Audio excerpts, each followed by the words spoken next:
Okay, so welcome to everybody. This meeting was actually planned a little bit a couple of weeks ago, actually, when there was the first riots on the streets in Northern Ireland. We thought it'd be an interesting reason to have a look at what's going on. But obviously, in the last 48 hours, 24 hours, things have somewhat escalated even more.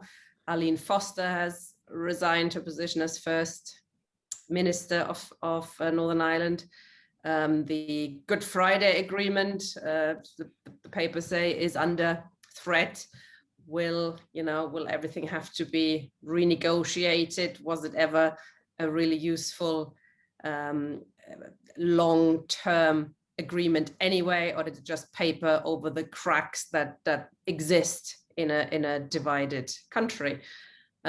So there's also, I thought, mentioned that although Lewis Nesbit got very angry, our third speaker, when I mentioned it, that there have been polls recently, apparently, which say that even in Northern Ireland, there's a majority in favor of unification with Ireland. What kind of unification, etc. Well, there's lots of issues to look at, the role of Brexit in what's happening, etc., etc.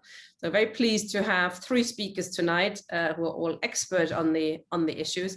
And we're starting with Comrade Tanya Funston, who is based in Northern Ireland and a member of the Labour Left Alliance there. Hello, Comrade, welcome. Hello and good evening, everybody. Good to see you all here. I hope that you can hear me clearly. Okay, so some of you will, I can see at a glance, are living in Northern Ireland, so I must apologise if what I'm saying is well known to you, but I'm sure you'll probably disagree with some of what I say anyway. For others, well, there's so much to say now about Northern Ireland. And what I'm trying to do is give a broad overview of what's happening at the moment. So I'm going to obviously miss out quite a lot of detail and hopefully not miss out too many points which are very relevant. Okay, so the big question here, has the Good Friday Agreement failed? Why are there riots in Belfast? Has peace broken down? Is this a new call for a united Ireland? And why have the DUP turned on Eileen Foster? All huge questions, but quite a few of these we did know about already. The riots in Belfast are the one that I want to get to a little bit further down, actually. Well, for various reasons, which I'll outline later. Okay, I'd like to start by talking about the Good Friday Agreement. And I would like to say about that the Good Friday Agreement was only ever a starting point. It was expected to lead to peaceful governance, a chance for the communities to work together, a chance for violence to stop. And to some extent, that did happen. However, some things didn't happen. The two communities became solidified. Sometimes I think if you're looking at this from outside, you must think there's a wall which has Protestant written on it and a wall which has Catholic written on it, and that's the end of the story. But of course, it isn't at all. The sectarianism did get rather locked into the agreement in that you had the two parties which emerged, party from fear. Remember, at that time, there was a lot of fear because we were coming to the end of a very long period of troubles, of war. People were frightened. And so they did tend to vote for the party that they thought would keep the other side out. And that, unfortunately, still prevails. However, in that long period, since the Good Friday Agreement, there have been a number of changes in our community. And let's not forget that there were outside factors as well, although, as I say, we did find ourselves in a situation where the two communities were almost solidified, and also that the paramilitaries did not disappear. The paramilitaries, you must remember, were the employers in that era. That's one aspect of it that we shouldn't forget. And the paramilitaries, many of them have turned to organised crime, and that is a real threat, particularly in our working class communities. However, there were other factors as well, and excuse me if I seem to be wandering a bit, but I would like to point out that those early years in Belfast after the peace agreement, people began to pick themselves up. And the atmosphere, I would say the atmosphere in Belfast in the early 2000s was just great. Belfast was buzzing, as they said at the time. And of course, what happened? The financial crash sent everything reeling right down to the bottom again. And of course, at that point, we're talking about going into austerity. And of course, this affected the rest of the UK as well. So you'll find as I go on that we have a lot of common problems. It's not just Northern Ireland. However, in Northern Ireland, it is most undoubtedly, it is intensified by the problems coming from the past. So after the financial crash, people started leaving Northern Ireland again. They couldn't get jobs, just as in the 70s, so many young families left. And this, of course, was the largest movement of people in Europe since the end of the Second World War, the movement of people out of Northern Ireland. This started to happen again after the financial crash. But in the interim, people were moving in. We now have people from all communities, all many different countries, and these are people who have no interest in the orange and the green. Some of us may be locked into the orange and the green, but we now live in a mixed community. And it is very interesting also to see that social issues have emerged. I'm sure you're all familiar with the issues of abortion and gay rights, which have been very important in Northern Ireland in the last few years, and which bring the young people together. In those situations, there's nobody's interested in Roman Catholic, Protestant, orange and green. They're interested in the social issues. And these social issues have been very successful, as you know. So now we get to what happened to Eileen Foster. Okay, so we have the changes in the social fabric of the society. We have an interest in issues that are nothing to do with unification, which will always remain an issue. Yes, it's there. The Good Friday is there. So the Good Friday Agreement states that when the majority of the people in Ireland want to unite, that's what will happen. Don't forget, it's just not just what the Northerners want, it's what the people in the south of Ireland want as well. So we would need to see a good majority there, and not the very thin majority that seemed to emerge recently in a recent poll. So we have a lot of problems to sort out first, in my opinion, before we are able to look at those issues. Others will disagree, of course. However, what is the problem in Northern Ireland? Why did the Unionist, the DUP, why have they rejected Eileen Foster? Well, of course, it's partly because of Brexit. The DUP, as we know, supported Brexit, pushed it through. They didn't expect that kind of Brexit. They thought it would be a Brexit that put a nice new border in Ireland. So they didn't get what they wanted, but it goes deeper than that. It goes deeper than that. And here we have to look at the class issues. The DUP has most certainly become a middle class party. One comment, which was much quoted this week, was from a lady, I think, in the bands. Protestant bands are very much part of the Protestant culture. And she said that they had become big house unionists, like the unionists whom they had, the Ulster unionists whom they had replaced.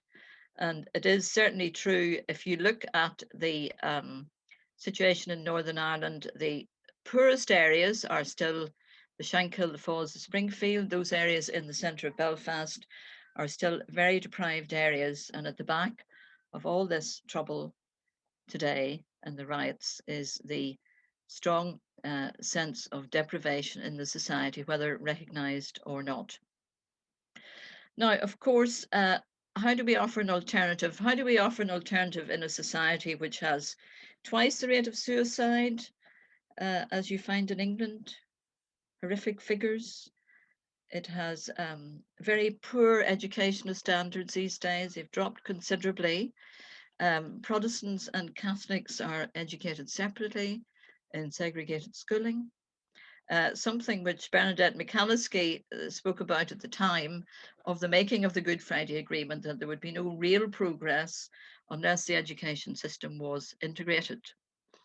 And I would say she has been proved to be right. Incidentally, there are more peace walls now than there were at the time of the Good Friday Agreement. Communities, it would appear, are more divided in spite of, as I said, the social tendencies which bring people together, the interest in social issues. The other factor there is that people don't see an answer in politics. How do we get people to stand? What party do they stand for? This, of course, is where we socialists come in. We feel that we can offer an alternative which will help Northern Ireland. But as I said, there are steps along the way. In terms of deprivation, I was talking about the education standards. The health service is said to be on the brink of collapse. I'm just aware of the time here. There is very high levels of deprivation in Northern Ireland. A survey, I don't have the most recent figures, but a couple of years ago, certainly, 29% of households were sometimes skimping or going without food. 10% of families live in damp houses. Almost a fifth cannot afford to keep their homes in a decent state of decoration. In the Protestant community, the community that the DUP would be expected to serve, or at least expected by those who follow them, that area, which is traditionally Ian Paisley territory, if you are from Northern Ireland, you know the area that I'm talking about. I'm talking about basically the northeast. And this, in a way, the attitude to these regions shows the divide, the class divide, because the middle classes who are doing okay in Northern Ireland are still sticking to what seems to be a moral stance, socially conservative issues, whereas for the working class, well, this area has been referred to as the Rust Belt of Northern Ireland. Many of the factories have automated and upskilled. The Protestant working class, generally speaking, it would appear from research studies, do not have the skills necessary, the qualifications necessary. And many of them have, as I've said before, many of them have actually once again left Northern Ireland. So these leave communities which are not well represented by, as they say it, by their leaders. So it wasn't too difficult. I hope this doesn't sound glib, but it wasn't too difficult to stir up trouble in these areas of severe deprivation with the taunt that the DUP had let down their people, and that the Brexit agreement was a betrayal, that the border in the Irish Sea was now the border between Ireland and England, and so fairly easy to stir up trouble. I wouldn't like to comment on who was behind that. I think there have been quite a lot of discussions about that, but we can I think the conclusion that we would feel is that the trouble can be stirred up in this way from people who are already not seeing a bleak future for themselves, and the sense of pride that they may have in their unionist identity has been dented considerably. So I would like to think that this was the start of some people. I noticed some people commenting on social media, oh, you know, should we be supporting people who are rioting? The assumption that they're rioting in a good cause, and should they be supported? Well, these riots have rather different origins, unfortunately. There were, of course, riots on both sides. But if you look at the geography of it, you realize that on the Springfield Road side, in the predominantly Republican Roman Catholic community, that this was more of defense. This was more fear of attack. Missiles were thrown over the peace gates, thrown at the police, of course. Unfortunately, once the police come out, then they are not seen as really supportive of either side. So will these riots continue? If the problem is the leadership of Arlene Foster, the answer would be no, but I don't think the problem is the leadership of Arlene Foster. What will happen now, presumably we'll have a move further to the right. There are contendants for the leadership. There are three main people who are likely to be elected, and I don't think any of them will begin to take things in a different direction. To end on a more optimistic note, there is certainly a move. Although I think I would like to think that we could leave the DUP to self-destruct, and certainly within Northern Ireland there is a move towards social policies, and also care for the environment. The Alliance Party just yesterday or the day before published a green manifesto, which is really very good. Alliance, of course, is the middle of the road party, bourgeois party. However, it's good to see a green manifesto emerging, although I wouldn't like to comment on where they got the lead from. And on that note, I'll pass over to Kevin. Thanks very much, Tanya. Yes, Kevin Bean is our next speaker, and he is from Ireland, Republic of Ireland, and has also taught on the history of Ireland, I believe, when he was still young and a tutor in employment. Kevin, maybe you could introduce your expertise yourself. Thank you. Well, I think I should just. I've been a long time in this country, so. Really just want to give some sort of background to, I suppose, the politics that Tanya's outlined. And quite a good starting point is to begin with, I suppose, the basic political dynamics in the north of Ireland. Tanya was quite correct about the communal nature of politics, that politics is usually framed around the constitutional question, about the existence even of the state itself, about its relationship with the United Kingdom or with the rest of Ireland. So class politics of the sort that we might find in most other Western societies have a very weak purchase. It's not that class politics don't exist, it's just that they are often refracted through other forms. And as Tanya referred to, the rioting that occurred, particularly the discontent within the unionist population, does in some ways have a type of class dynamic within it. And I suppose it's ironic that the attack on the big house unionists, or as Ian Paisley, the effective founder of the DUP, put it, the fur coat brigade, when he was railing against Terence O'Neill in the late 60s, that in a sense the DUP have become those very big house unionists. But I think we perhaps need to look a little more closely at the Good Friday Agreement itself, and also I suppose whether it really does constitute any form of stability, because as Tanya pointed out, that not only do we have issues of social deprivation, but we have quite fundamental political instabilities as well. The Good Friday Agreement was signed in 1998.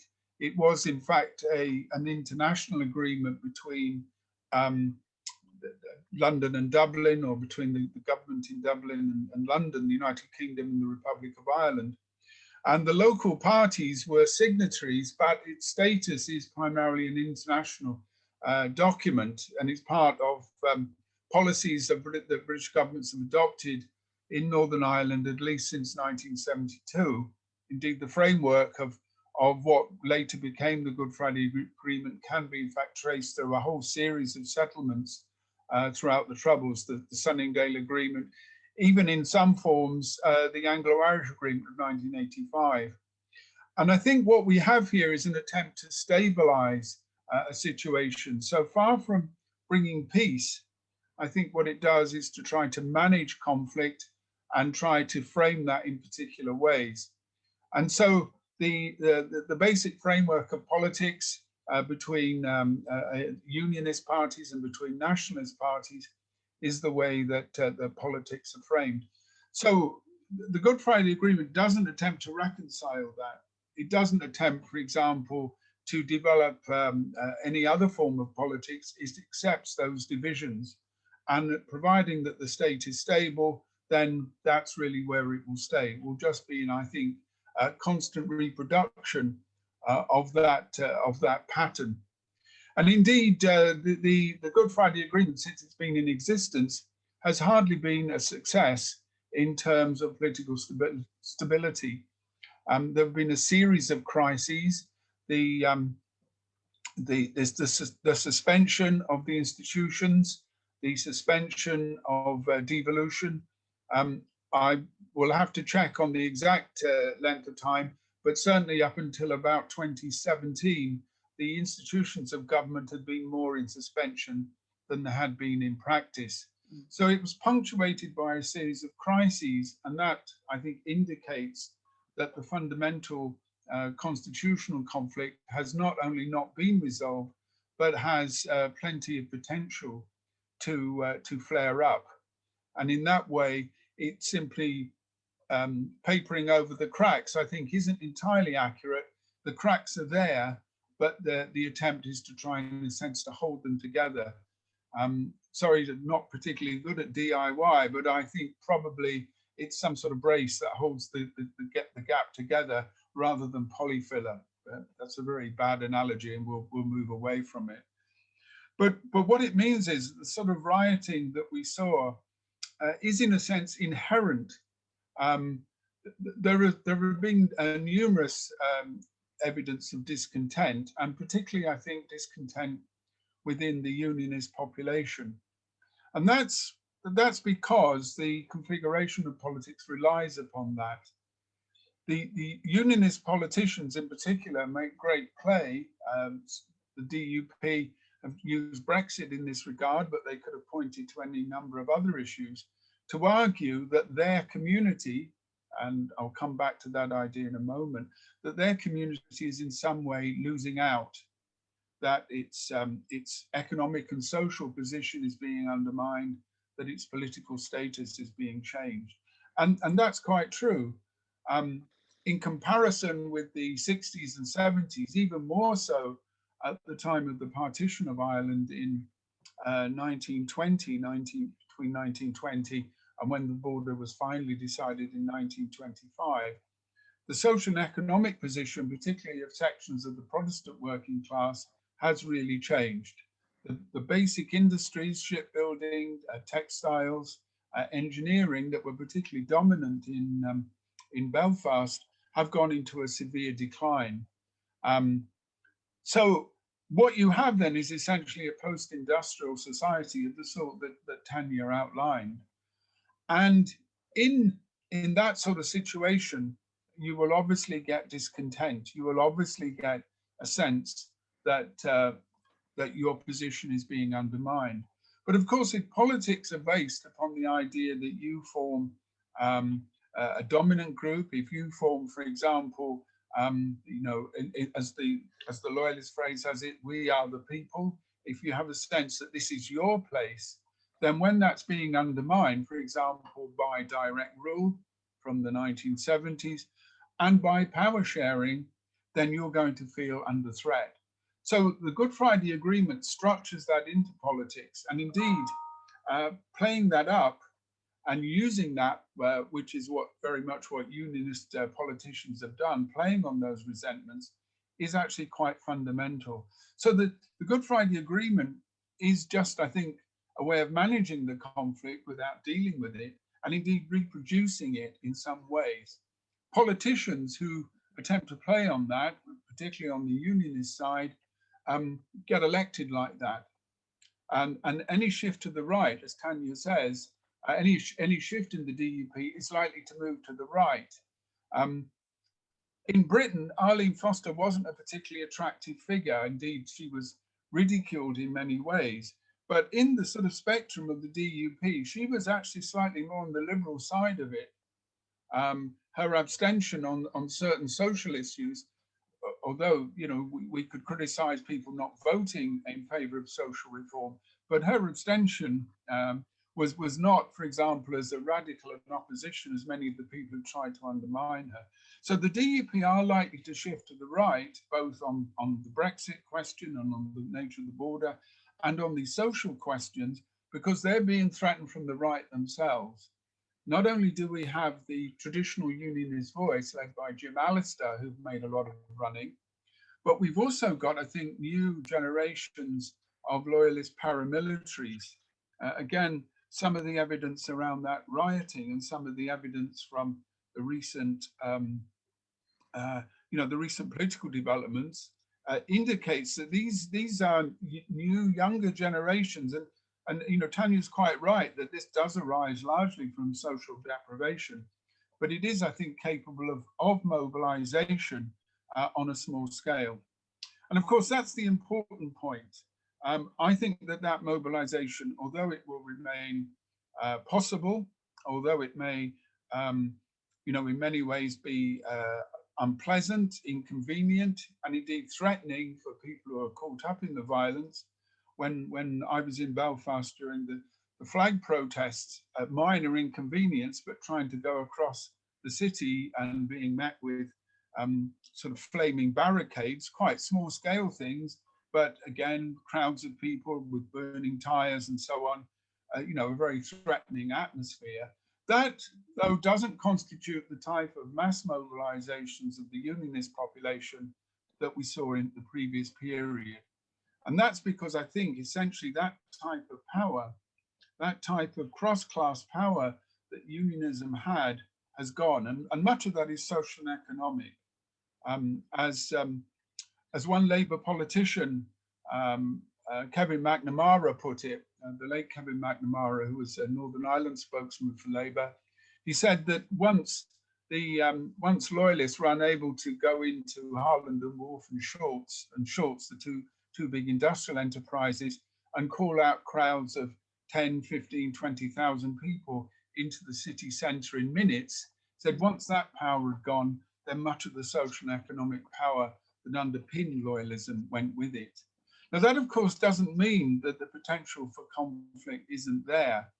And I suppose the other point, if we're going to look at it in this two communities frame, which is exactly the way that the Good Friday Agreement frames it, as an internal conflict within Northern Ireland between two tribes, then we can also see the way that on the nationalist side, the party like Sinn Féin has also played that sort of game that mobilizes its followers and argues that we've got to keep the other side out. Or perhaps more importantly, and this I think is again where many of the tensions in terms of unionism come from, the sense that we are winning, that in particular the demography, the changes in the population, the growing numbers of people who identify as Catholics in census, the census will be out later this year, early into next year, that type of demography, the sort of sense that unionism no longer represents the majority, that is being mobilized by Sinn Féin using a fairly clear sort of, nationalism, as opposed to any sort of idea of real change and transformation. So having abandoned the idea effectively of the reunification of the island when they went into Stormont and they gave up on their radical project, what we now have then is very much a constitutional nationalist party that plays up those sorts of politics. So we have two, I think, parties that, two dominant parties that will play that game. And even if the DUP's position is undermined from the right, that sort of dynamic will not shift, I think. That the Good Friday Agreement structures that. It gives political rewards for parties who play that particular game. Now, I just want to briefly conclude on really quite an important point on the constitutional question. Ireland was partitioned by the Government of Ireland Act. We're commemorating that, although I think the commemorations will be fairly muted for a variety of reasons. We're commemorating that next month. It will go on to the latter part of the year. And that partition is in many senses the root cause of this conflict, because it aims to divide the island, and of course it reproduces those divisions inside the north of Ireland itself.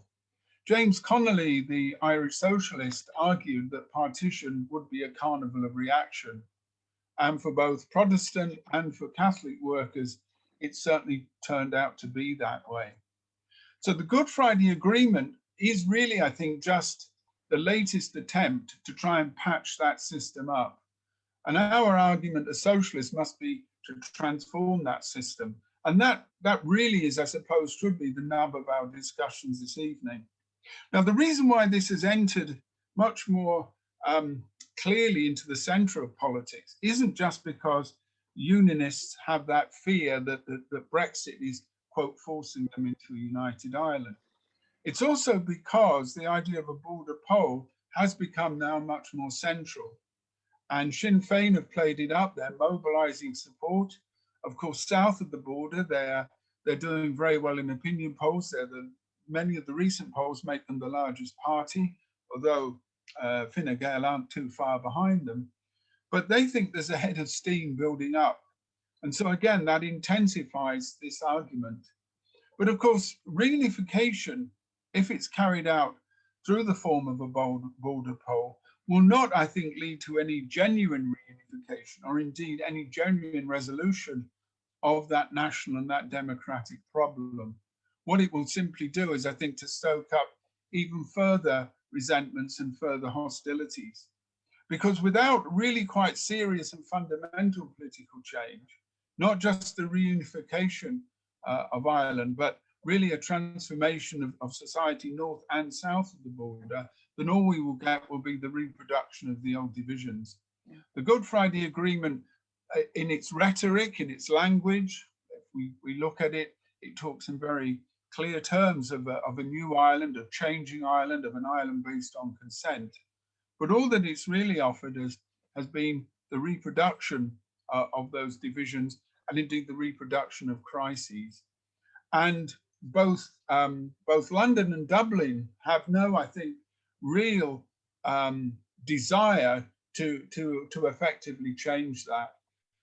Southern politicians may play with nationalist rhetoric. Historically, they did that, but they're really committed to the stability of their state for a whole number of reasons. Reunification would be very problematic for them, so they may play with that, but it's not really a serious possibility. So I think our job as socialists is to approach this question, to look at reunification, to look at what that means, but also to recognize that the current dynamics of politics in Northern Ireland only really represent a dead end.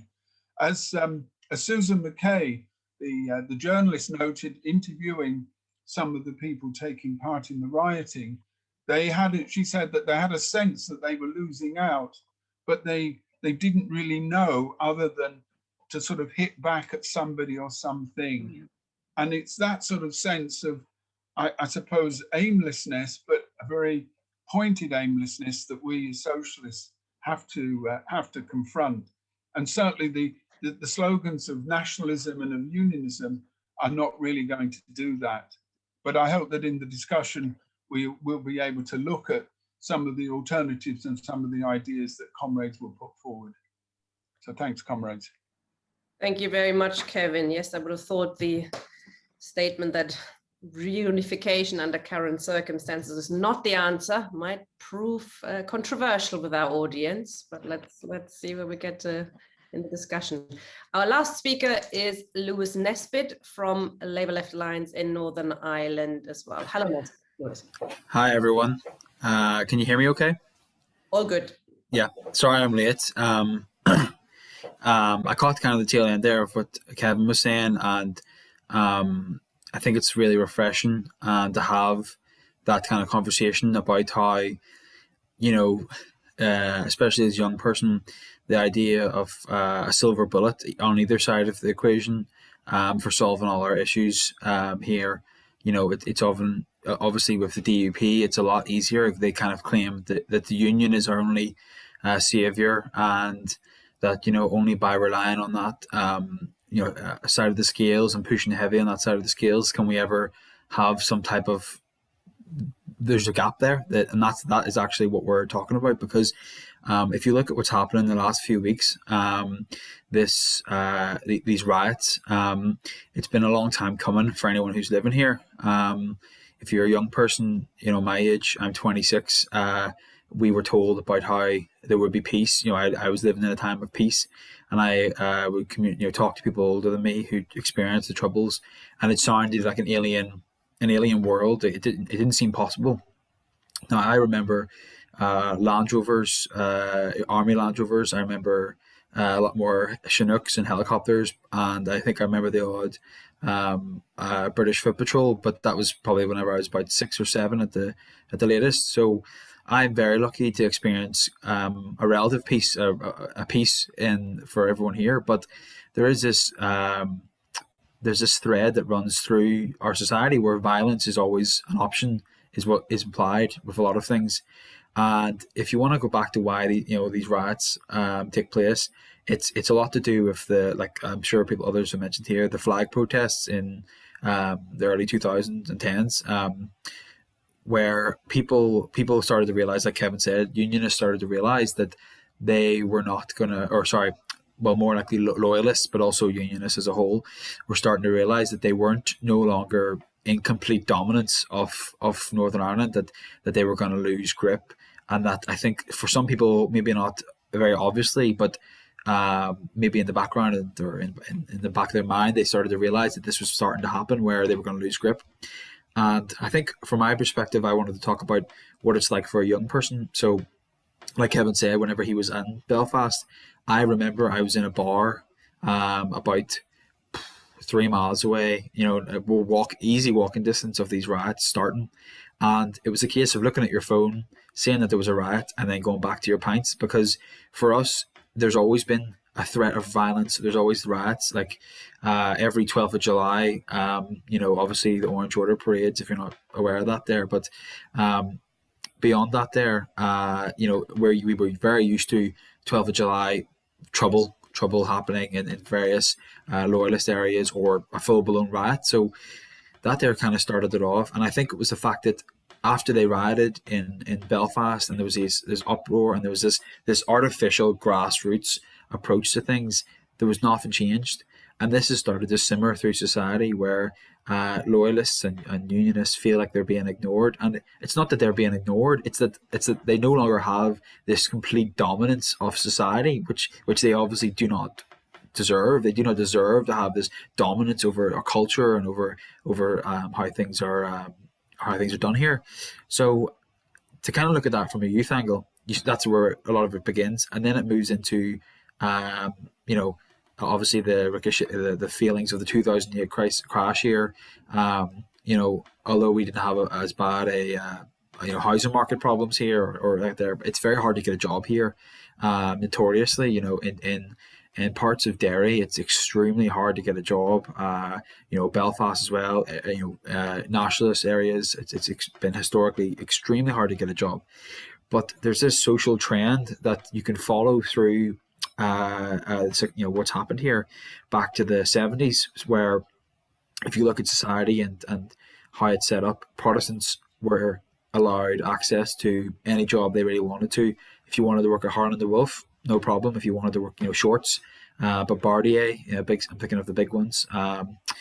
Gallagher's, a major cigarette manufacturer. I'm just thinking of a few big ones. If you're a Protestant, that's no problem. It's jobs for the boys. That's the way it was approached.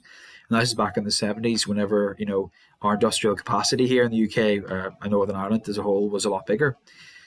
If you were a Catholic, you couldn't really gain access to these jobs. Sectarianism was rife. They would find out. It's that disgusting idea. They would find out if you're a Catholic, and you would be pushed out. So a lot of Catholic people had to turn to more professional ways, if you want to see it, of employment, becoming doctors, lawyers, going to university, going abroad, England, America, going down to the Republic to get a more, higher level job, if you want to say. And that has been a steady trend through our society. So all the way through, we know about the deindustrialization of the UK. That happened here too. So you find that Protestant communities started losing jobs, and these jobs that they felt that they were due, it was their jobs. It was the jobs that the communities had. It wasn't they deserved it. They were destined to have these jobs. So flash forward to now, and these jobs aren't really there anymore, but the trends are still there. Okay, the Good Friday Agreement has combated that, but the trends are still there. Now, I'm not saying that, no one who's a Protestant can't get a job anymore, but there's definitely this thing where if you go to university, and lucky enough I did, a lot more Catholics go to university now and have a great education. They've got a lot more going for them in terms of, their family knows what it's like to go to university and can maybe, put more emphasis on education. And as a Protestant, I know from experience, as a Protestant, you're taught to, get a trade, get a job in that industry, don't worry about it, someone will sort you out. But that never comes, as we know, as socialists. That's not a thing anymore. There isn't this. There isn't jobs everywhere. There isn't this massive industry. So you're starting to see this trend where before loyalists could easily get a job, unionists could easily get a job. That's evaporating. So then this kind of brings about this alienation that the young people have in terms of how easy it is to get a job. But then if you want to talk about social trends, suicide, massive problem in Northern Ireland. I always talk about it when I get the chance. Our suicide rate here is far higher than anywhere in the UK. Suicide rates in Derry at one point were the worst in Europe, and I think the worst in the world. It's deeply traumatizing for people up there to know that every few weeks, it feels like every month at least, someone kills themselves in the Foyle River. It's deeply traumatizing, and this is something that's throughout our society where suicide is rife. And with that, there is drug addiction, alcohol addiction. Drug addiction is massive in Northern Ireland here in the north. I think we have a 50% more likely to be given prescription drugs for depression here than anywhere else in the UK. Huge trends, terrifying trends when you look at it. More people have died of suicide in the 23 years since the Good Friday Agreement than, the entire span of the Troubles, the total deaths. These are things that people deal with a lot. And, this is compacted into the experience of these young people, these loyalists. And this is kind of just to bring up the fact that these people are usually, these loyalist rioters are actually usually working class kids, really young. There was a famous boxer here, if you don't know him, Carl Frampton, recently talked about how he lives in a predominantly Protestant area in North Belfast called Tigers Bay. So he said openly if you're young and you have no opportunities, like I said, jobs are shrinking, your community centre's not there because for lack of funding. We all know what it's like because of austerity. And you've got no hopes. Things are kind of hopelessness, drugs and suicide are everywhere, and the paramilitary threat is always there. What are you going to do if there's a riot down the road? You're going to join in. It's a bit of fun. And it's the same with the paramilitaries. They offer this opportunity for making money. They offer this opportunity to have a bit of respect in your community. You know, I'm going to enforce the laws around here. I'm going to be a respected member, and that's where they present you to. And before you know it, you know, we see adverts all the time about how it works. You know, before you know it, you're kneecapping someone, you're shooting someone in the street, and people still think that this is something from the Troubles. People are getting kneecapped. People are getting shot in Northern Ireland here. I'd say every month. It's been getting worse. And this is the kind of culture you're bringing up to. And this is all to say that those riots were predominantly young people, predominantly working class people who were totally alienated with no leadership. The paramilitary leaders who told them to do this, or their fathers or mothers, if you watched any of the videos of it going on, encouraging them, it doesn't affect them. They're happy enough to send their kids in because they see it as you know, this last area for them to actually enact any type of control over what's happening in society. You know, they probably feel alienated just as well.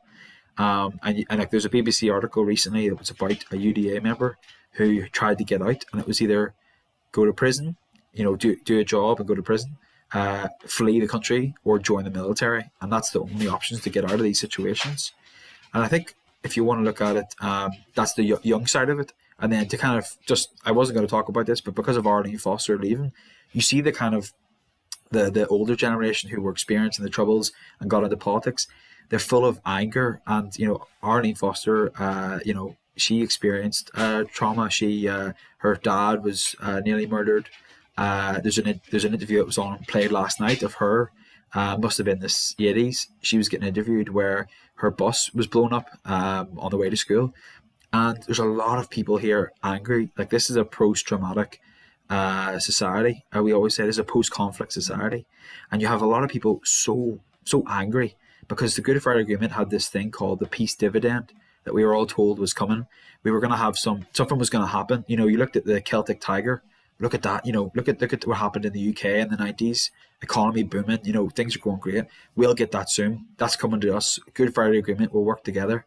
But it didn't come. It didn't come for either community.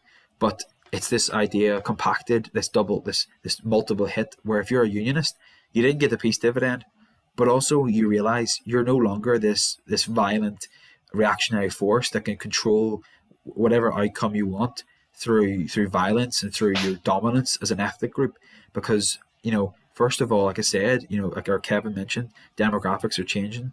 Then you have this side of it where the unionist and nationalist equation is shrinking. You know, only recently it's only 25% of people identify as nationalist, 25 as unionist, and 50 as other. And you know, parties like the Alliance Party are exploding. So you can see where these people are feeling this shrinking of their control. And I think that's this is two sides of the unionist equation coming together.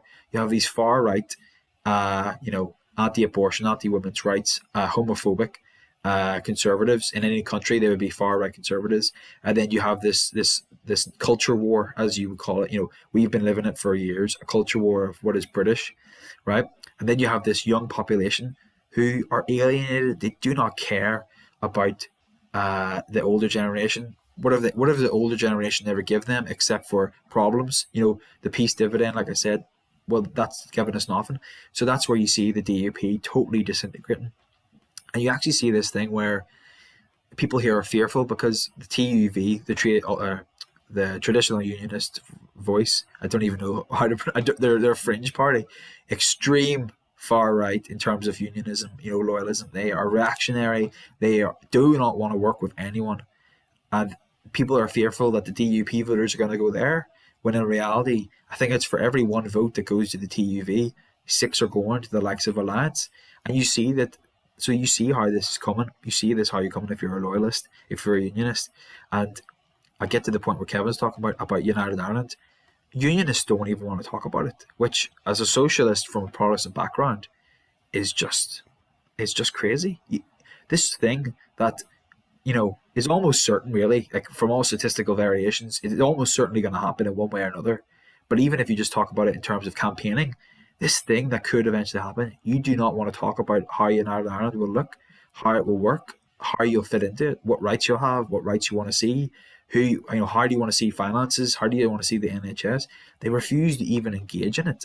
And it's maddening, because then you have a situation where there is no future. There's no future, because they don't want to try and predict something like, well, look what happened with Brexit. They can't predict Brexit again. They can't rely on Boris. They can't rely on anyone there. And they also can't talk about, okay, well, if this isn't working out, what's going to happen in the future? And this isn't even loyalists. This is the likes of the Ulster Unionist Party, who are moderate. They don't have a future. They don't have a plan. You don't have any idea of where we'll fit in. And then I think if you want to compact this with the likes of what's happening in the Republic with Sinn Féin, you have the Sinn Féin rising in the south, because they're totally disenfranchised down there. Dublin house prices is the talk of everyone here. It's Dublinification. It's happening up here. House prices skyrocketing. It's like London. Galway is the same. It's so hard to get a house. You can barely afford renting it. But again, it's this gap of jobs and things that I'm sure that everyone here is used to in England. And you kind of like, if you're someone in the north, if you're trying to figure out what way to go, it is hard to figure out what is the right path. People are saying, United Ireland, and like Kevin said, there's no guarantees that will fix everything, because the people in charge in the Republic, they don't have free healthcare. They had to have votes to get through. Now, obviously, we can't talk in the north. We had to get it forced through by Westminster, but they had to have votes about abortion. Had to have votes about legalizing same-sex marriage, and it's this idea of hopelessness that people here in the north need to lead and say, look, if you're a unionist or a nationalist, we got to work together and figure out our future. Whatever way it goes, we need to work together on it, because at the end of the day, we are the ones who understand what's happened, and we understand, what's at risk. And a lot of people don't. A lot of people think it's black and white, and that's what these riots are coming from, where these people who are loyalists, again, these young people, think it's black and white. They're told it's black and white. It's either you're unionist or the whole country's going to collapse. And yet the unionists have been in power, loyalists, Protestants, whatever you want to call it, have been in power here for, this part of the country for hundreds and hundreds of years, and yet things are just falling apart. And I think that's where I would leave it with, which is this total alienation of these youth, and that rioting and violence is so a part of our lives. It just seems inevitable. And I think that's where I would finish there, probably, sadly. Thank you very much, Lewis. I think that was a really excellent, 3 fantastic contributions, each looking at a slightly different aspect of it. So thanks all 3 speakers. I think that was a really good historical as well as a current overview.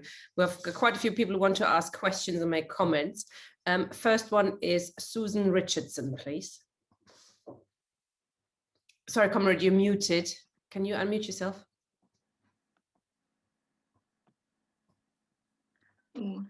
Yeah, no, yeah, yeah. Sorry, right, I'm there, right. Yeah, I come from a Northern Irish family who emigrated to England in the late 19th century, and I remember in the I think probably mid-50s, early 60s, buying my uncle a green tie for his birthday, and he's saying, "I can't wear that. People will think I'm a Catholic." And crossing myself once in church, and my granny, who was a really nice, kind person, turning around and looking at me and going, "You'll be turning Catholic next." And it's just so stupid, and that yet they had Catholic cousins that they got on with perfectly well, but it's just how long it takes to go out and get out. I mean, it was this sort of, you get different levels of it, don't you? You get the silly levels like that, and the troublesome levels like you've got to live with now. But it's something to do with, I don't know, it's to do with a sort of identity, and people have to get their identities from something other than religion, I think. I mean, my late husband once, I'm a practicing Christian, but my late husband used to say, religion's just a way of controlling people. And sometimes it is, in a bad way. It's supposed to mean love your neighbour, and then people fall out over it worse than they would just talking to each other. So it's a lot of it, I think, is to do with human fallibility, really, and we've got to learn to get on with each other and talk to each other. Thank you. That's a really good point. Yeah, people should really get their identity from something other than religion or nationalism. Yeah. Socialism would be nice, wouldn't it? It would, but yeah. the left has been so help. defeated. It's not even on the agenda at the moment. Eileen Peoples is next. Hear me now? Yes, we can hear you. Hello. Right, I'm in a car.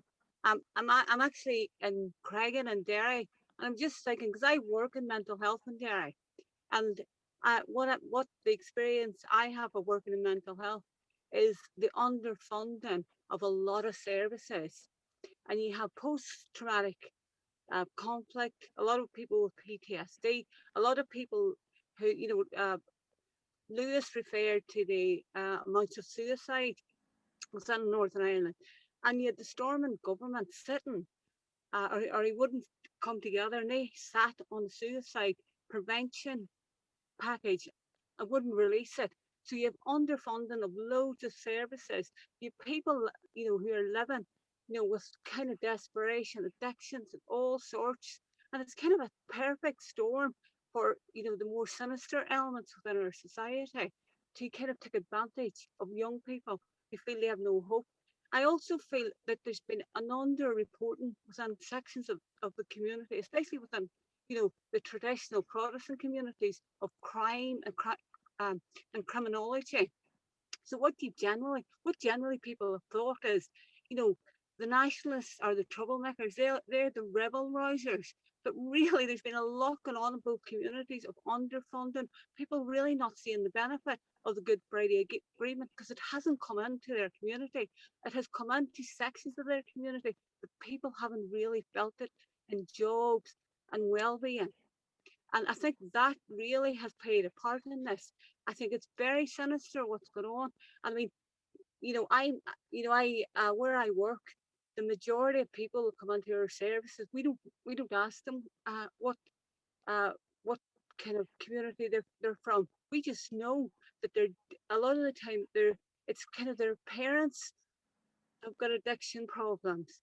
They're living with addiction and all sorts of post-traumatic stress they're living with, and they're not saying, oh, I'm a Catholic or I'm a Protestant. They're just saying, I'm desperate and I don't know what to do about this. And I think there's a lot of that that's going on in Northern Ireland that hasn't really been heard, and people really felt left out. I also feel like within sections, I think the police service should have been completely disbanded because it was always an add-on. Let's add on a few Catholics into it, but it should have just been. They should have just got rid of it and started again. And I think for Protestant people, they felt it was their policing service, so they feel very let down that now policing is being kind of scrutinised within their community. So there's an awful lot going on. And the other thing that I've heard today is in Derry, the Sinn Féin, who were kind of they're very solid and secure vote here. And in the last general election, Alicia McCallion lost by 17,000 votes. They're going to lose some of their local MPs because they haven't got the same stronghold in Derry, and it's massive. People are not talking about it, but it's massive. I mean, Sinn Féin done a lot of groundwork within working class communities, but they've lost the respect. And there is, I think other more socialist groups are stepping up in Derry. But if they don't step up, what you will get is you'll get more kind of fragmentation, and you will get more extreme groups on either side. I think young people on both sides have felt left down, and it's very much, if you look at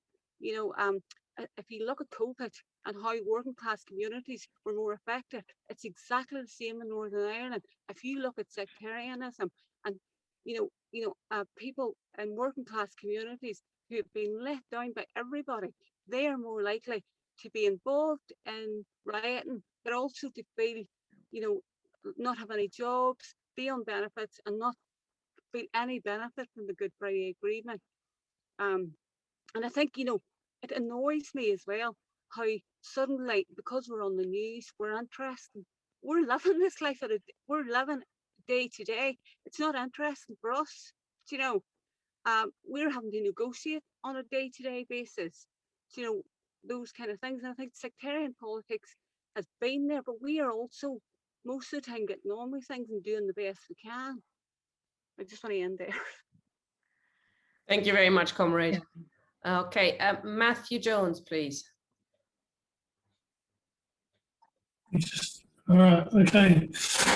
Yeah, no, it's been really interesting, you know, as I think, I mean, the thing is, I mean, as I live in Glasgow, which obviously sees the sort of backwash of this stuff, you know, and the interesting thing is in here, of course, is it's that you can see it fades away to a large extent. I mean, when I first came to Glasgow, which was a long time ago, you know, the Orange Walk stopped the whole town, and there were, you know, enormous, you know, probably in excess of 100,000 people would take part, and it would just stop everything for the whole day, and it would, you know, take over everything. And it was obviously just sort of this hugely intimidating event, and that's dwindled away, and that whole basis of that is going.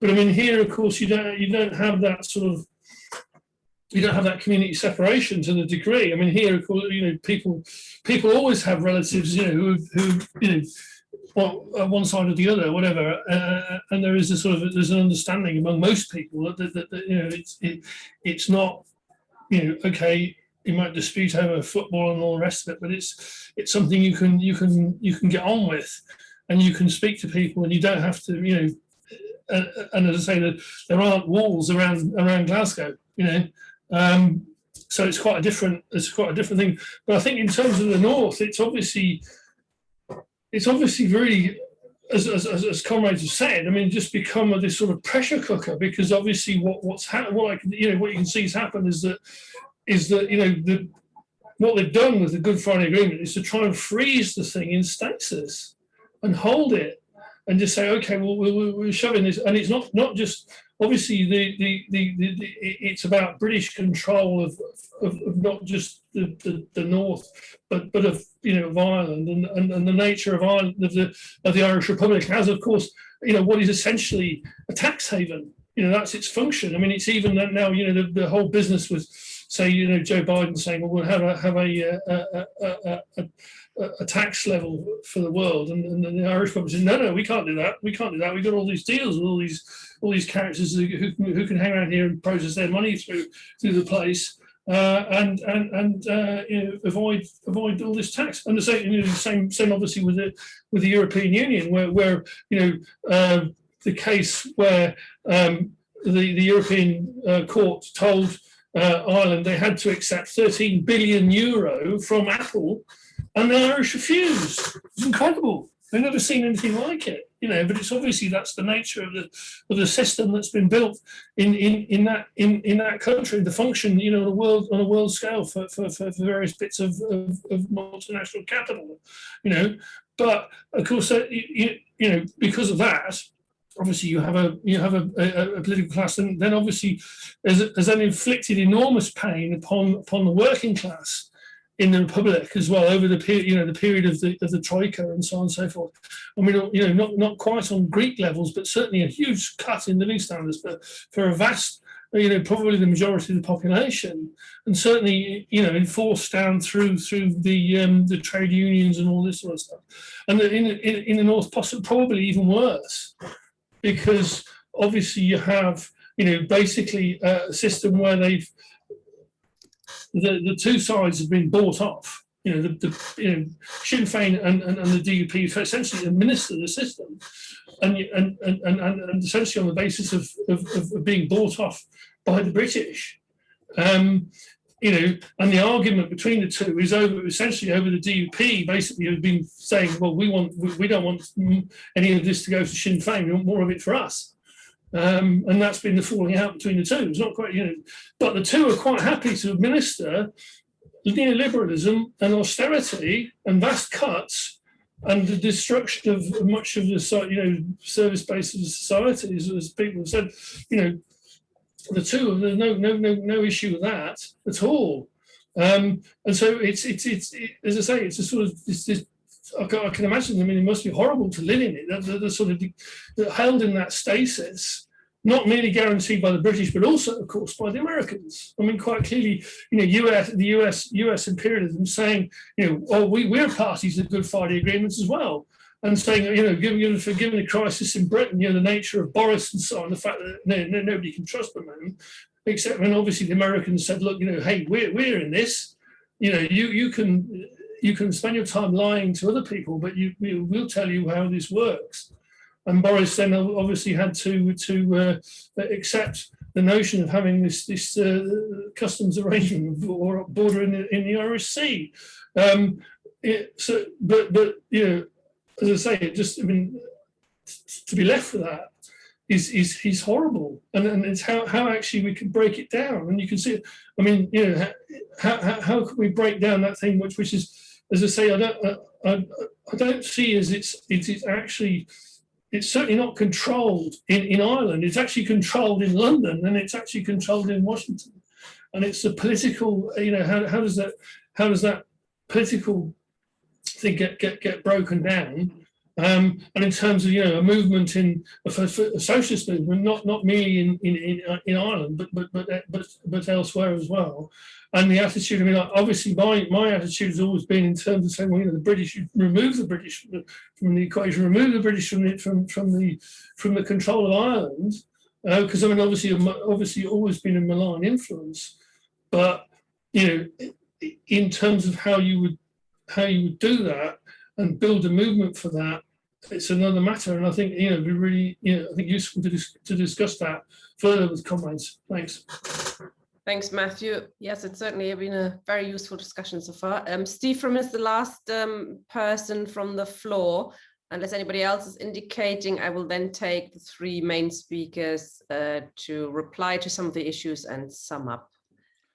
Hi, Steve. Hi, Tina. Excellent contributions from the speakers. I found them very interesting angles, and also the comrade who spoke from Derry giving an insight, as I'm sitting here in London, not in Northern Ireland at all. So taking that into account, that I'm somewhere else.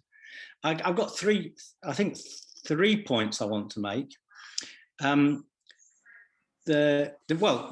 goes back to, I gave a talk on the LLA talk on the death of Prince Philip. And at the end of that talk, I linked it to two things. I linked it to the riots in Northern Ireland, and I linked it to the Cameron scandal, because I wanted to argue this is a British crisis that's going on, and we shouldn't just look at what's going on in Northern Ireland as if it's just somewhere on its own and it's not connected to the rest of the UK, not only constitutionally, but politically. The crisis is much bigger than what's happening in Northern Ireland is part of a bigger crisis that's taking place within the United Kingdom. Obviously, as comrades said, the social problems are as bad or worse than in Northern Ireland than the rest of the UK. Both sides of the working class suffer because of this, for more social deprivation than the rest of the UK. The Protestant working class are in a sort of unholy alliance to keep the Catholic working class in place, but in doing so deprive themselves of a better life. So they're sort of helping sink each other. And the point is that this divided working class is a constitutional question. It's the constitution that's actually dividing them. Now, socialists have a different attitude to that. Half the population supports the constitution and the other half opposes the constitution, and the Queen, of course, is a symbol of that constitution. So it gets to be unionism and republicanism. And unlike the rest of the UK, where maybe 2/3 of us support the constitution and maybe only 1/3 are maybe unhappy with it. So, Ireland, the alienation is gone further there on the constitutional question, because we need to remember that class politics is also a constitutional question, or a constitutional question is the highest form of class politics, because some socialists think class is about economics or about social welfare. No, it's about politics, the constitution, the system of government. That's absolutely crucial to understand that. And therefore, the Good Friday Agreement is an amendment to the British Constitution that went along with the Welsh and Scottish assemblies. So that's the way in which the Blair and the rest of them tried to reinvent the constitution, restabilize the situation in Northern Ireland and reincorporate Northern Ireland back into the rest of the UK, and thus restabilize the situation. But since since the British Constitution is itself in crisis, in this wider sense, then Northern Ireland is an aspect of that. And I mentioned the point that people in Northern Ireland stopped writing maybe 24 hours after the Duke died, because for them, in their idea, we're writing, but hang on a minute, the Duke's died, we love the Queen, we better stop for a minute. You know, it took them 24 hours to appeal to the writers. It would be a bit rude of them to write after the Duke of Edinburgh died. So you can sort of see how their attitudes go in all of that. Now, two more points that I've got to make. One is, I asked myself, what has changed in Ireland? That's what we have to think about. And the thing that seems to me that's changed is that in the way that Matthew talked about it, that there's been a big change in the South. And what's happened is that the European, so instead of the South being dependent just solely on Britain, through its links to the European Union, there's been a transformation in the rest of Ireland. And an integration actually between the North and South has taken place economically under the radar, as it were, through being in the European Union.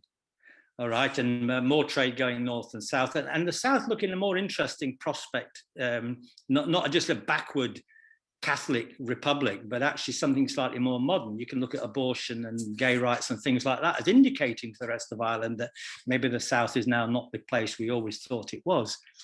And so Brexit, therefore, what Brexit has done is exposed a certain reality about this new economics in Ireland. So you might think that Northern Ireland is the first real Brexit crisis of the British Constitution. And Eileen Foster is the first casualty of Brexit, because it's the riots that have really stoked up her position and led her out of office.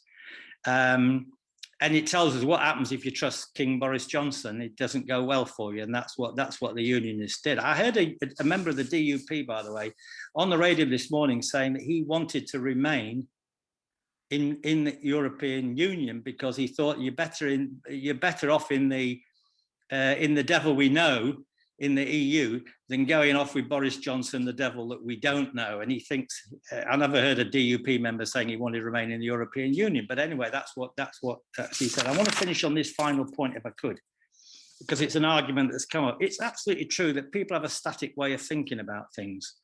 So they think if the Queen abdicated tomorrow and everything else remained exactly the same, well, would it make any difference at all?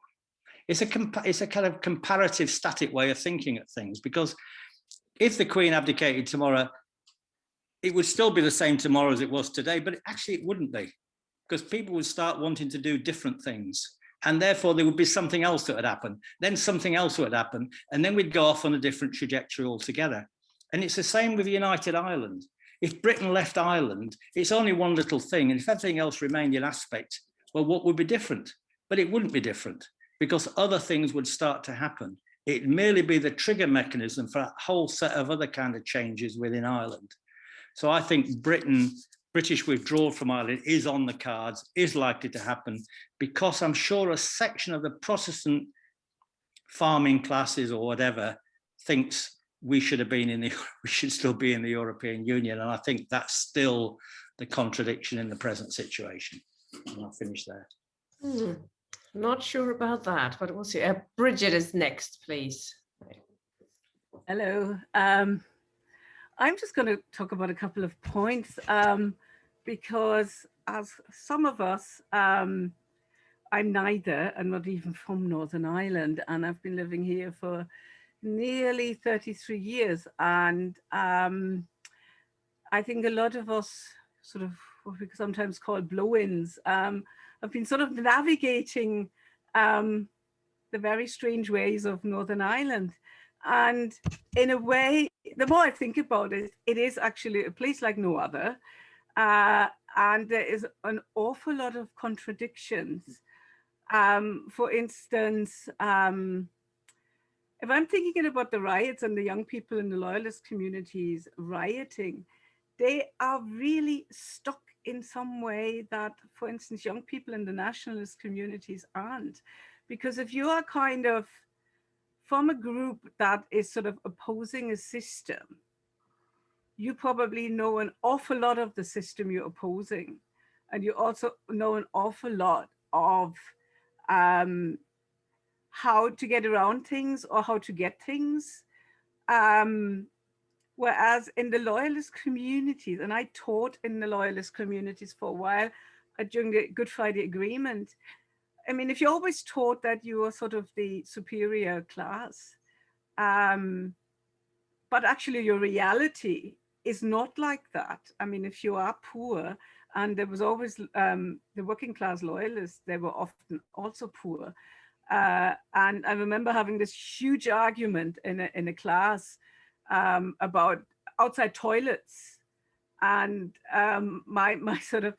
my students were saying, but we had outside toilets, but everybody always talks about the Catholics having outside toilets, but we didn't, we had outside toilets, we were as poor as them, but everybody's always focusing on them.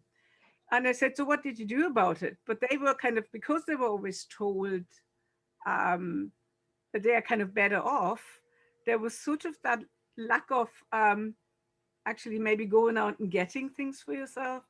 So I'm not surprised that people are rioting, because that seems to be the only thing that's there.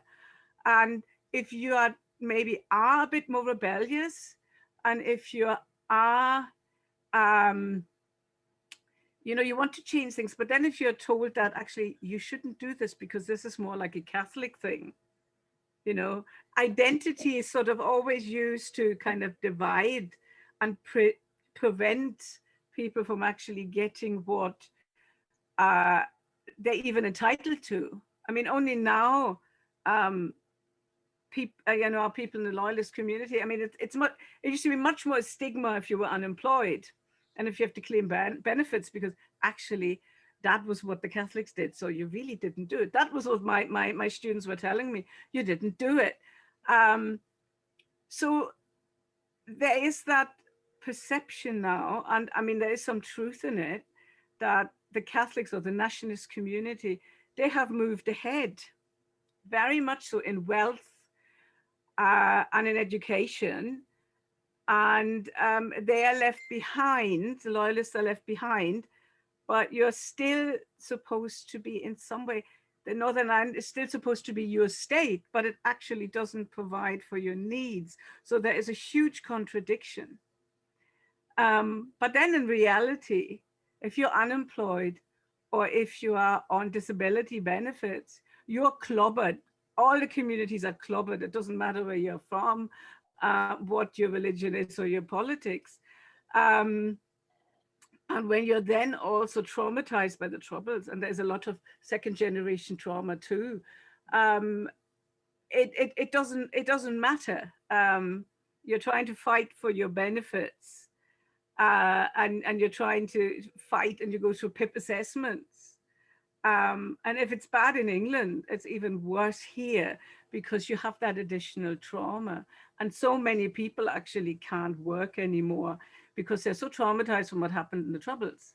But they kind of always have to fight the system to get their money. So in a way, that's sort of, I'm sort of in addition to what Eileen was saying earlier, that any of the social problems here are far worse than, say, in England, because you have that additional element, and you have the society that is really like no other.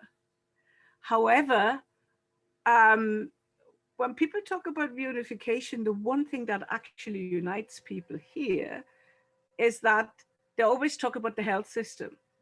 And there was recently a survey done for Spotlight. I mean, if you haven't seen Spotlight Northern Ireland, there was a program on the centenary, and they did commission surveys.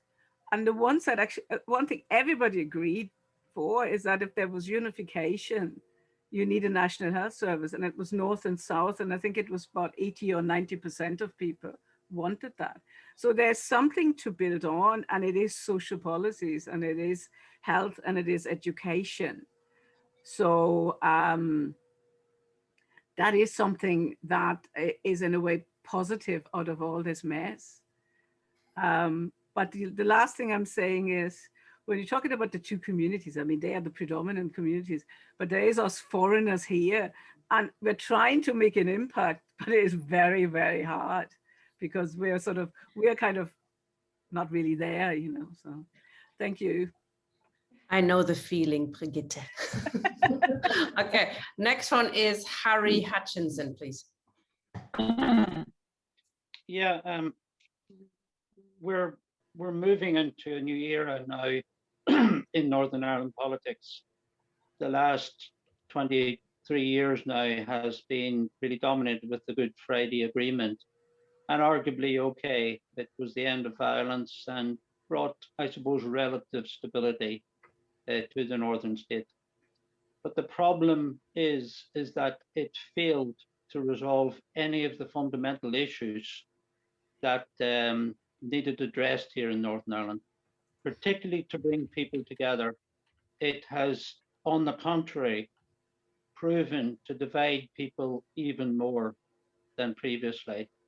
You were talking about peace walls, divided societies, and then, of course, with everything else that's been going on, perhaps the breakup of the UK with Scotland and Wales, the Brexit, they've all been mentioned, and we've led to a crisis. And the crisis is very much within the parties, particularly the Unionist Party. They're facing such a crisis that their main vanguard, if you want, of their political representatives at the UP is really facing, if you want, a parapet. I mean, their polls now are showing that they're 1% above the middle of the road non-sectarian alliance party. They've dropped about 10% from their previous election. And that's a serious crisis that party faces. Can they pull it out? If, in fact, if their new leader is going to be Edwin Pitts, he's actually, as already mentioned by Kevin, even more so. He said Arlene Foster actually was a little more moderate when it comes to things like gay rights and marriage equality and those sort of things. But the point is that even within the unionist parties, even within loyalism, I mean, what the violence showed was that the main command, the Loyalist Community Council, which is made up of 3 very prominent Loyalist paramilitary groups, were themselves unable to intervene and to quell any of the violence from the youth. In fact, they tried it in parts of in the Springfield, it was the Shankill area. They tried to intervene, and the youth effectively drove them off the streets, according to one report in the Financial Times. So there's a new vacuum is opening up here, and it's particularly within loyalism. Where is that going to go? Could it go down the road to violence? New paramilitary formations, exactly what road they're going to take? Are they going to really maybe go down the road of violence to say that this is stepping towards United Ireland? And are they going to pick up arms? This is a very unstable, and to be quite honest with you, a future that's very, very difficult to predict at the moment. Eileen mentioned about the same thing about Sinn Féin. Sinn Féin may be a very large party within nationalism. In fact, with an All-Ireland Sinn Féin and so on, they probably will remain fairly well electorally high. But they have no control, very, very little respect and at grassroots level. And they really are outside the real parapet. Now, Eileen mentioned about we need to step up to the mark, and she's absolutely right. This is the role now for the labour and the trade union movement to step up. Now, it depends on what road we go down here. I mean, for example, there's a new formation within the trade union movement. It is for the trade unions for a new United Ireland. And to be honest with you, they're taking up not a very skillful approach in resolving this matter. I mean, even in the name for a new United Ireland is not a slogan that you adopt within a trade union movement in itself. So even the very heading is cause for concern. But they're calling for things like border polls. And I agree with Kevin.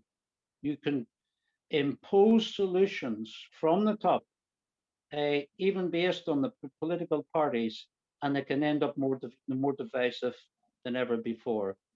We do need to step up the mark now within the labour and the trade union movement. I'm not going to mention about the Irish Labour Party. They've abandoned working class people well over 50 years. I'm a member of the Northern Ireland Labour Party. Even with our history, we've played a very decisive role in picking up this question, and we need a new approach.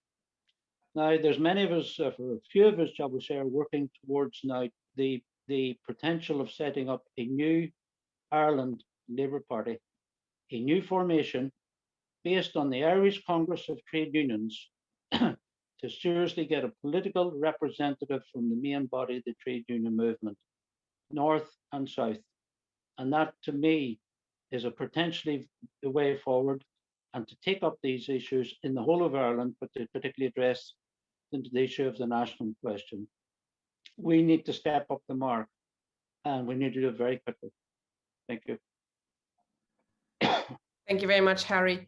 I've got no other speakers now, so I suggest I bring in the three main speakers in the same order that they spoke to at the beginning. So first, Tanya, please.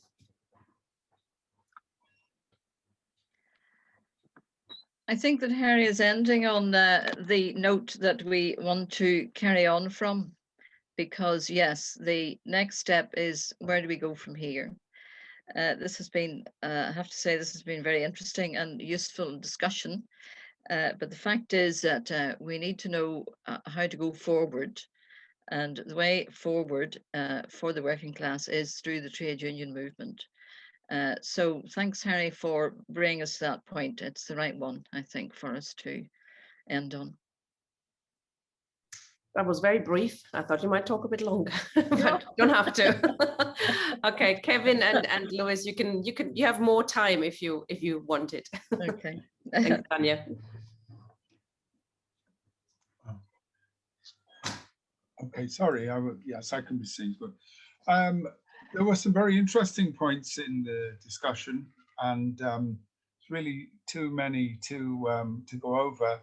I think some of the points towards the end of the discussion, particularly about the political alternative and the political developments, really deserve a much longer hearing, and maybe we'll come back to that. I agree with the criticisms of the Good Friday Agreement, and why I spent some time talking about it was really to talk about the way that it structures politics in Northern Ireland. And it really builds upon the existing divisions. And as comrades have said, the peace wars and the forms of politics just continually reproduce that pattern. You know, as someone who, before the lockdown, was a very frequent visitor to Northern Ireland, I lived there for a time. I'm very well aware of the situation on the ground, as it were. And I suppose in my contacts and the sort of things that were said here, the lack of real change, both socially and economically, you know, has really been brought home. But that there are changes, and I suppose one of the things that both Lewis and Tanya, but the other speakers as well, alluded to, was the impact of post-industrial society, the changes in the social and economic structures, and you know, in my own emphasis, because my own research work and my own historical work was really on the development of nationalist politics. It's obviously been a real change in the nationalist population, particularly the growth of a middle class, who in many ways have benefited. And the point that comrades have made about the working class on both sides of those peace wars, you know, is very well taken. Sinn Féin in many ways is a mirror of the DUP, and it manages its population, it mobilizes its voters, and it functions in that way. And you know, that's the way they see themselves, and particularly south of the border, which I didn't go into. You know, they've proven themselves to be a really adaptable capitalist party. Indeed, that's very much the case in the north of Ireland too.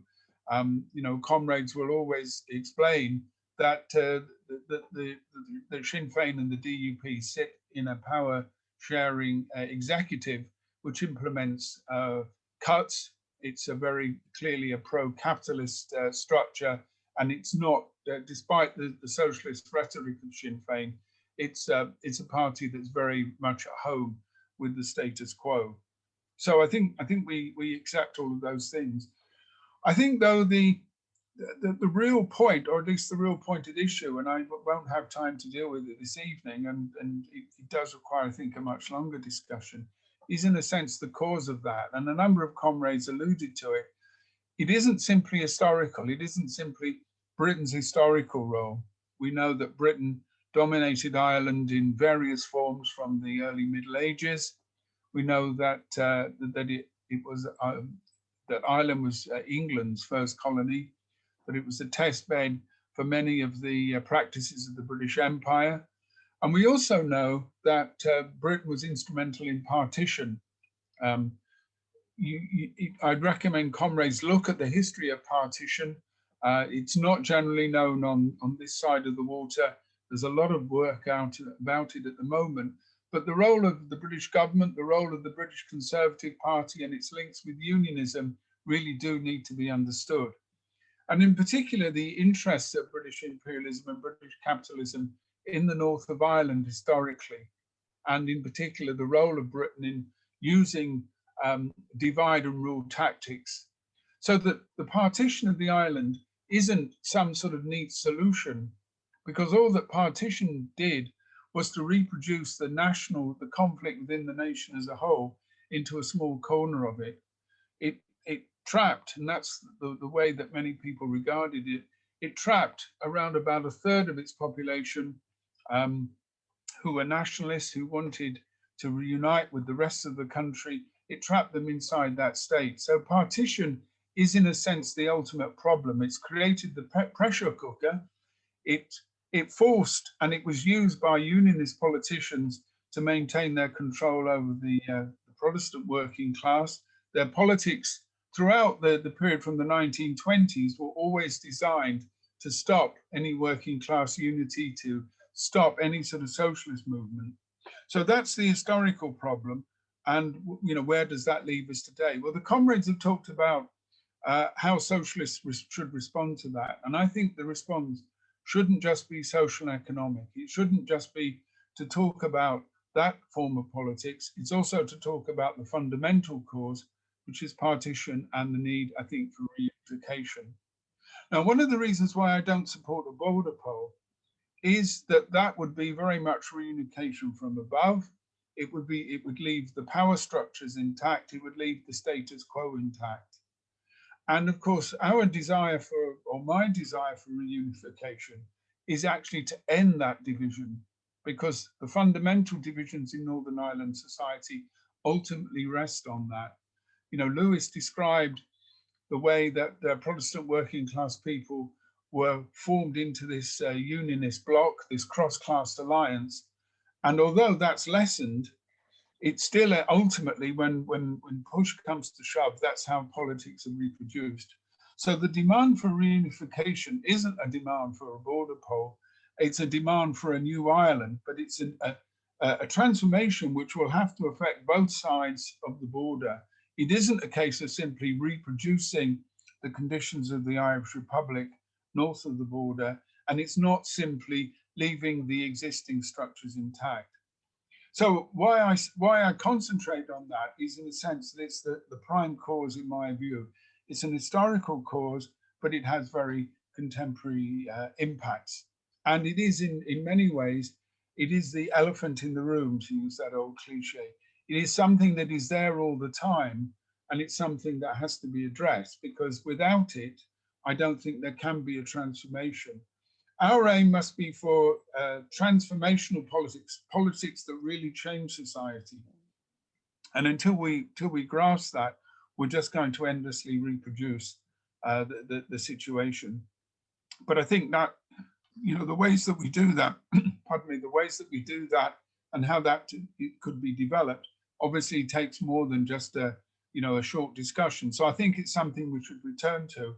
But I thank everybody for their contributions, and in particular, giving a picture of what life is like in contemporary Northern Ireland. So thanks, comrades.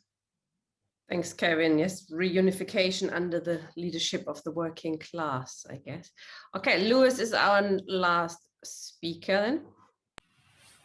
Thanks very much. I'd like to thank Kevin for his analysis. it's very hard to find people who don't live here, and even a lot of people who live here don't understand all the sides of this. And when I grew up, I was like, this place is very complicated. And then I got older and thought, no, it's very simple, how to fix it. And then I've got to the stage again where, no, it's so complicated. There's so many sides, and, you know, it requires a lot of effort. And I think, like with some of our struggles, it sounds, things like austerity, it's so easy to be like, okay, we're anti-austerity. You know, it's a unifying force because the working class are always at the bottom of it. But like Kevin said, you know, especially with unionism, it is this thing of the, like, you know, working class people. Like my dad is from Sandy Row. I have family in Sandy Row, notoriously, historically, an impoverished part of Belfast. His house that he grew up in the 60s, in the 70s, is on show in the Ulster Museum as a Victorian house, because that's where he grew up in. You can go and visit it. But he came from a loyalist background, and you know, these people were working class. And you've seen things like, you know, the 1970s, there was a strike against Sunningdale, and you see stuff like that there. And if you obviously have blinkers on, you would say, wow, like working class solidarity stopped this political action. But then you have to realize, no, it was grounded in pure sectarianism, and it was the combination of the like people like Ian Paisley who weren't working class, who were, you know, more than happy to work hand in glove with the capitalist class and work with the whoever needed to work with to beat back impoverished and oppressed Catholic and nationalist communities. You start to see the dynamic of how complex it is. I wanted to touch on something that people brought up about Sinn Féin. Because obviously this is more about what's happening in terms of the loyalist movement and unionism. But I think people have to understand, like Eileen said, Sinn Féin are not they're in a strange position right now. We're down in the Republic. They're doing fantastic. And I think their message is much easier because they've been in opposition against these, you know, Fine Gael and Fine Gael, who are horrendous parties, who are literally, you can't even tell them apart. You know, they're so aligned in politics. Like, they've been in power for decades and decades and decades from the start of partition. So it is Sinn Féin are in the south have a clear message, but then when you look at them up here, where, you know, they do collaborate with the DUP on the smallest level. In Belfast City Council, for example, Sinn Féin and DUP came together to bring about the formation of this new Tribeca area in Belfast City, which would be destroying the open space of the Cathedral Quarter and bringing about these new offices and hotels, which is not what we need. We need homes. People need homes now, and we need affordable housing, but also, more importantly, we need social housing. And people were shocked at how did Sinn Féin work with this. And you see things as well where, like on the macro level, like Evelyn said, like on the welfare reform, you know, Sinn Féin, they hemmed and hawed, but then they let the welfare reforms go through. They didn't collapse Stormont then. If, you know, as a socialist, I couldn't imagine letting these move through, letting these welfare reforms move through, let healthcare cuts move through society so freely. Whenever years later, Sinn Féin would collapse the government, and, you know, obviously for reasons like the Irish Language Act and other reasons, they did collapse government, but they had an opportunity in maybe something that was more based in socialist ideas, and it did collapse, which is sad to see. And like Kevin said it more far better than me, you know, about how there is this issue with Sinn Féin where they do use a lot of socialist language, but, you know, sometimes they don't follow through in it, especially, for example, women's reproductive rights, where they've been pretty bad. Others have mentioned as well, and I kind of want to touch on it, the active sides of our sectarian, our statelet, as others say, our sectarian state. You have the most obvious one is, like Annie said, the PSNI. As a Protestant, I do not feel uncomfortable with a Land Rover going through my estate where I used to live. I saw the police as, you know, they didn't bother me. I was never going to be bothered by the police. I never saw them that way, because why would I? You know, that was where I was growing up with respect for the PSNI, and I never experienced any problems. And then as you get older and you see things like, to bring up a very, very recent one, is the Black Lives Matter protests, where the police went in and give out fines. They've still refused to, roll back on that. They've constantly attacked any type of protest. Like there was a recent protest that didn't really get on the news about the support for the protests in England about the killing of Sarah. I can't remember her last name, but there was solidarity protests there, and they got fines. Meanwhile, loyalists go out and protest about the Black Lives Matter. They protest against that. They protect their statues. No fines. We had horrible scenes of paramilitary men masked up and tooled up with weapons going through East Belfast a few months ago, walking through, doing a show of force. Again, no political, like the police know what's happening. The police guided them through the estates. They, not to cause trouble. They're happy to let that happen. And then obviously with what's happened recently with the funeral that the Sinn Féin were involved in back in June, again, it's this thing where the police step away and they kind of let these things happen. To kind of relate back to the two cult society or two communities, the active sides of the sectarianness is the paramilitaries. People have talked about them, I'm sure, and I've talked about them a bit, but the fact that the UDA, everyone knows this, it's an open secret. The UDA are anti-drugs, but they openly work with drug dealers, they openly transport drugs. There's been rumors and conjecture of them actually working with the IRA, to cut up these communities and deal drugs. Thousands of pounds being brought in of pounds of drugs and being supplied by these paramilitary groups who, under the guise of being anti-drugs, will cripple you or possibly kill you if you're a drug dealer.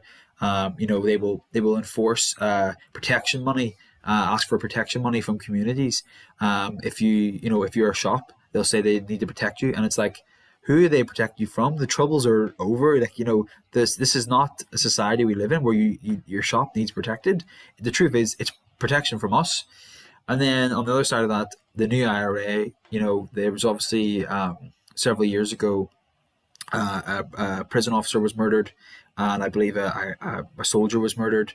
And then more recently, you had the murder of the journalist Leah McKee in Derry in the protest 2 years ago, which really is shocking. And you see where their base of support is, again, same as the loyalists. It's in these deprived neighbourhoods like Craigan and Derry, totally deprived, people who have no hope. Like it's heartbreaking to hear that they don't have any hope for the future, and this new group comes along to give them an opportunity.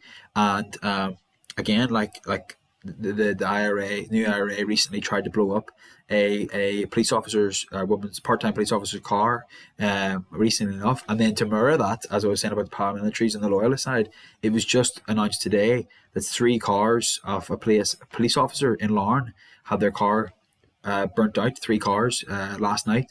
And conjecture, I know the community in Larne, it seems most likely that it was a loyalist member of the community would do that. So you see these active sides, and then as others have talked about, there's also this passive side of sectarianism: peace walls, housing. Sectarian housing is just the norm. We are just completely used to. You can't move into a certain area. I've experienced it. You just don't move into somewhere if you're Protestant or you're Catholic. You can't, and it's the norm here. It's accepted. There is no move to try and deal with it. Schools are still segregated. We have segregated schooling here. Now, people might try and say, well, if you're Protestant, you can go to Catholic school and vice versa, but that's just not how it works. On all intents and purposes, school is segregated here. Jobs, like I mentioned, jobs are still segregated, not as much as it was before, but it's still evident. And then you have things like the Irish language, totally sectarianism. Obviously from the loyalist side, where they use the language as a weapon, that they imply that there's some plot, some bizarre plot where the Irish language is going to be used to remove your rights and stop you from getting work. And then from the other side, Irish language has been used as a threat. I think it's every word is a bullet is what was used in the Troubles by republicanism and paramilitaries to kind of turn the language into something. It's a language. It's a shared experience of living on this island. Wherever you live, your street names, your towns, your suburbs are all Irish. Have Irish names, but yet if you're a loyalist, you dare not speak it. And then I think the kind of go from that to the extreme side to go back to what Harry and Tanya were saying, which is about the trade union movement here. Northern Ireland has higher trade union representation or membership than the rest of the UK in terms of per average. And you wouldn't really know it, I guess.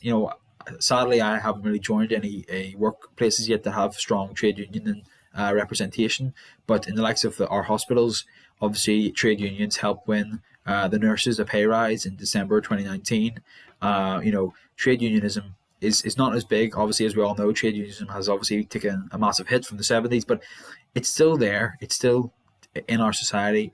People with trade union roots have respect. People from the trade union movement in the Troubles were trying to bring peace. They did bring peace. They worked for the Good Friday Agreement.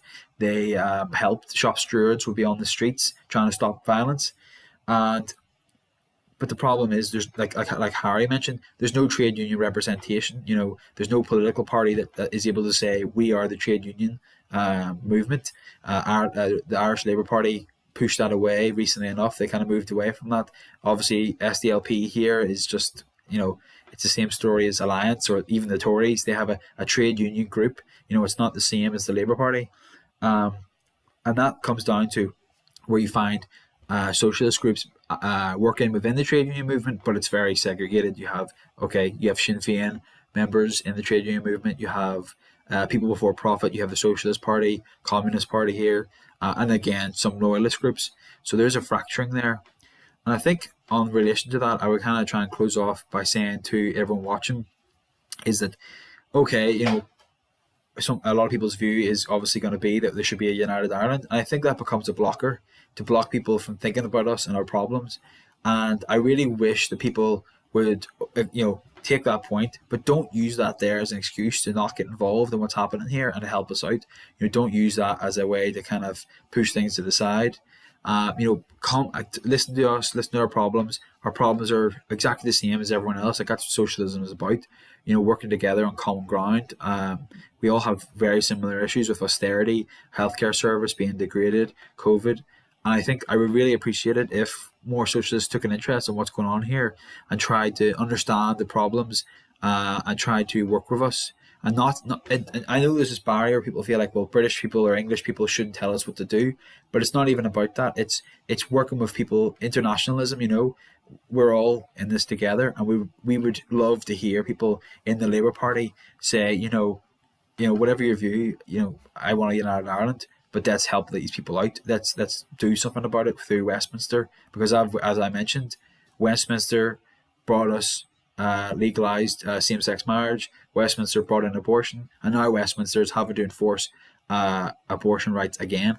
So it is one of these things where don't think you can't change things here. It's very simple. It is very simple, and collaboration and internationalism is definitely what people here really respect, and especially right now when things are looking rough with riots and Arnie Foster stepping down and different things moving about. So thanks very much. Thank you very much, Lewis. That was great summing up. Thank you everybody for participating. Before we close this meeting, Kevin is just going to briefly speak about the new series that is starting next week. Over to you, Kevin. Okay, thanks, comrades. Next week, we begin a new historical educational set of talks. Number of comrades have got together to develop a set of talks and discussions called Revolution and Counter-Revolution in the 20th Century. These talks and discussions are really about, I suppose, the great revolutions of the 20th century, and obviously the counter-revolutions as well, the fascist horrors in Italy and in Germany, but also to look at the impact that those events have had on us today. The study of history, I think, is very important for socialists, as we've just heard about the importance of understanding the history of Ireland. And that, of course, is something that we have to take very seriously. So I will be giving the first couple of sessions, and they'll be held on Thursdays, and we'll put up a sort of list of the topics and and what's coming up. We'll begin by looking very roughly at the world's imperialism at the beginning of the 20th century, and then move on to look at the First World War, the first great imperialist war, and then to look at the Russian Revolution, and in particular the debate about Stalinism and the nature of the Russian Revolution, which is an issue which has, in a sense, cast a shadow over the socialist movement, the debate about Stalinism, about the nature of the Soviet Union, and perhaps more importantly, what it says to us about socialist strategy, and in particular for comrades who are Marxists, how that influences contemporary Marxism.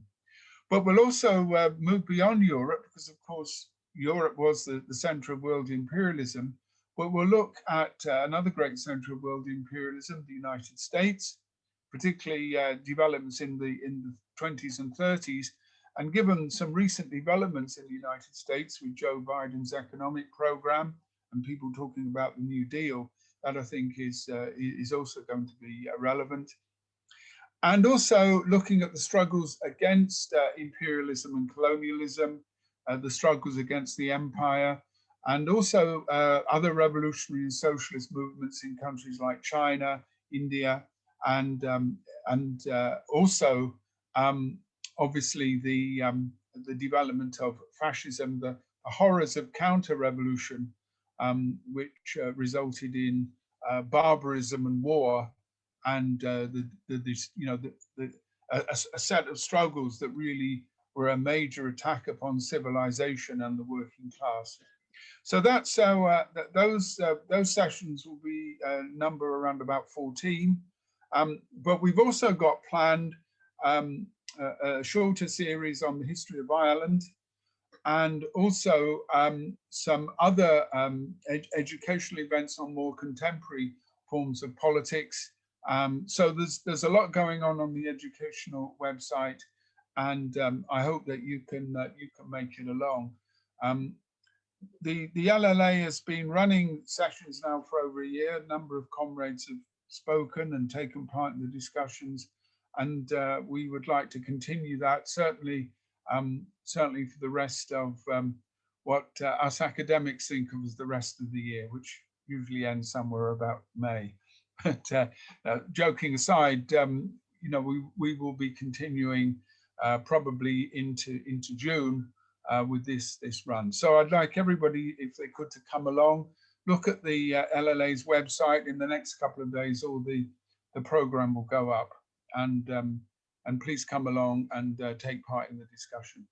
Yes, and thanks very much, Kevin, for taking a lead on that with Matthew and others to pull our program together. I think it's a huge success that we continue it every single week with at least one session. So thanks very much, comrades. Hope to see many of you. Lewis, did you want to say something? Yeah, just one, because we're talking about Northern Ireland. We're having a May Day meeting on Friday or Saturday, sorry, at 10 a.m. just to talk about people who are local activists here. Just a representative from NIPSA and a good friend of ours called Caroline Wheeler, who's been campaigning about unpaid carers. So we're having a bit of a May Day meeting on Saturday, and everyone's welcome to come to talk to people about the different struggles people have had over the last year, a lockdown. It's kind of trying to focus on that, but I just wanted to say that in case anyone's interested. Thank you. Great. You wouldn't have the link by any chance, do you? I think I'll get it now. Yeah, comrades can put it in the... If you even want to go to our Facebook page, which is LLANI. Oh, there you go. Great. Thanks very much, Tina. Yeah, but it's just come on ahead, 10 a.m. But if you go on our Facebook page, LLANI, we'll be streaming it live as well. Thanks very much. Great. Thanks very much, comrades. It was a really interesting discussion. I think we kind of touched we learned a lot about what life is like in Northern Ireland at the moment, and we even scratched on the surface of how to overcome these issues. So thanks very much, comrades. Have a good evening, and we'll see you next week. Bye-bye. Bye. Thank you.